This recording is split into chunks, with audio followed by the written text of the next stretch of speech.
గుడులలో లింగాలను మింగే బడా భక్తులు కొందరు, ముసుగులో మోసాలు చేసే మహావ్యక్తులు కొందరు, ఆకలి తీరక నేరం చేసే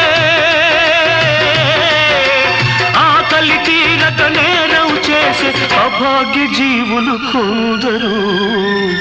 మనలో నేరం చేయని వాడు ఎవడో చెప్పండి, చేదోషం లేని వాడు ఎవడో చూపండి.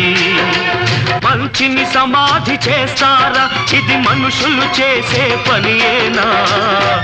మనలో పాపం చేయని వాడు ఎవడో చెప్పండి, ఏ దోషం లేని వాడు ఎవడో చూపండి.